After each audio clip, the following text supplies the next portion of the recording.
Assalamualaikum warahmatullahi wabarakatuh. We are from Group 4, and today we would like to presentations about in Chapter 9, the materials design from process to product.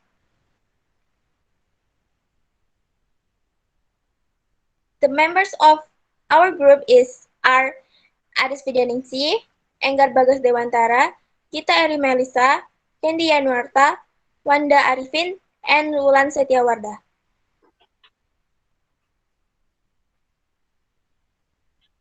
The first one, introductions. We will presentations by our partner Kendy Yanuarta. Okay. 9.1 Introduction. In this chapter, we hope to offer at least a roadmap of the material design journey from the starting point to the destination. It is important to note at the outset the distinction made by Timis between unmediated and mediated material right. If they write material without intermediaries, they will go to straight to the classroom. Next. Okay, this is my turn. So, the production sequence in action. In research process, we see prominent role for teachers and a role for piloting, though a limited one, and the use of reviewers. First, consultation with teachers on what they wanted. Formation of a group of teacher, consultants, and seeking information from students. Pilot unit taught by teacher observed by materials developers. Consultation with teachers and students about the unit. Incorporation of feedback into first draft. First draft reviewed by publisher appointed reviewers. Second draft produced in response to reviewers and editors' feedback. Field testing second draft. Then further feedback. And step 6 below includes quiet specific criteria which the activities have to meet. The first one is reflect on our beliefs. Second one, carry out needs analysis, formulate achievable objectives, find input material, analyze the text, create the activities catered to students' individual learning styles, make use of different learning strategies, involve students' metacognitive skills, use students' prior knowledge, involve students effectively, allow students to express themselves creatively, encourage interaction, foster learner autonomy, build learner confidence.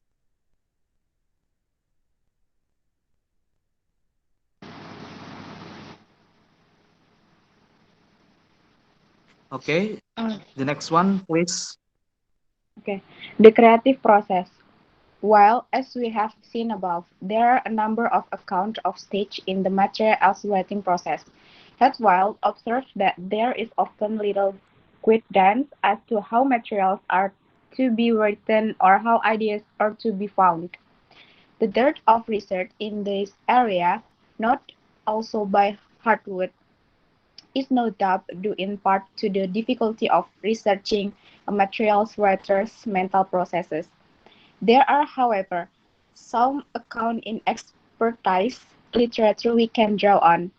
Perkins, for example, researched how an individual materials writer went about the materials writing task using a research method known as think aloud protocol or concurrent verbalization. The subject of the research had to verbalize, verbalize his talk while in the actual process of writing the material.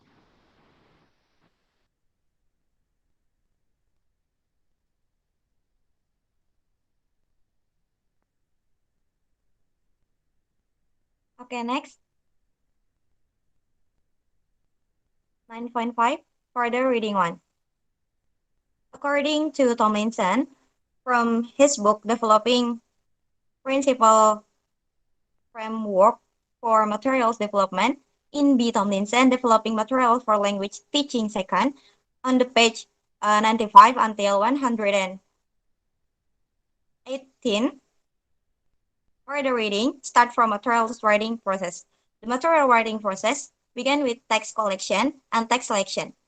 The writer select spoken or written text with the potential to engage the target learners. The reader then devises readiness activities with the aims of helping learners achieve mental readiness for experiencing the text.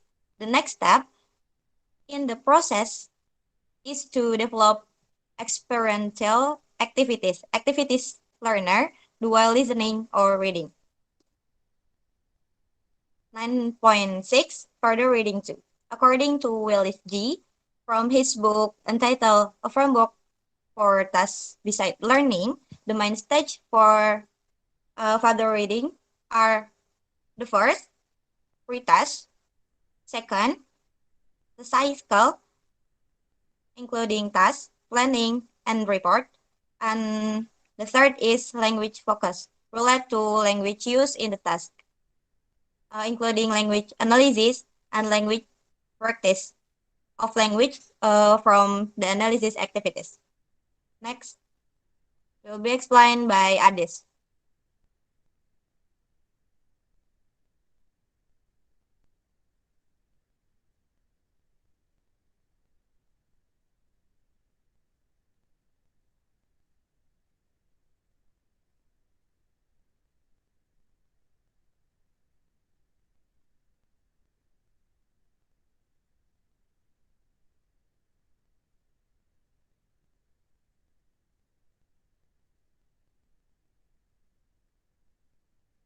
Okay, please continue, Adhes.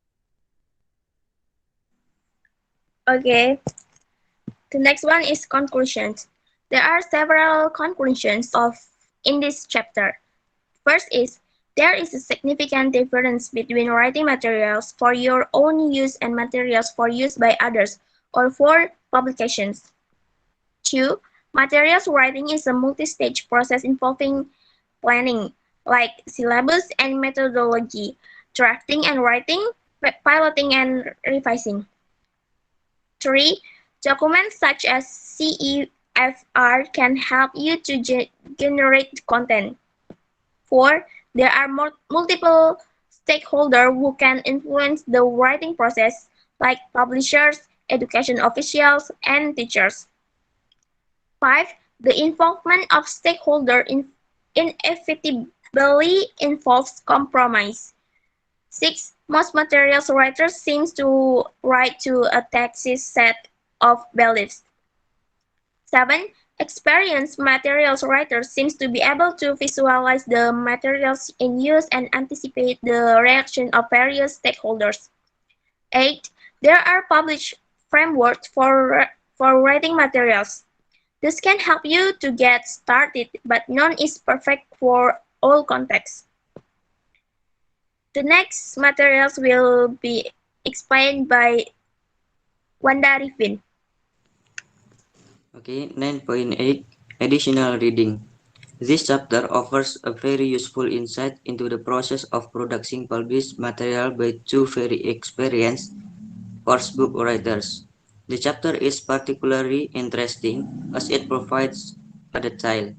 This chapter sets out a procedure for producing supplementary materials for a specific group.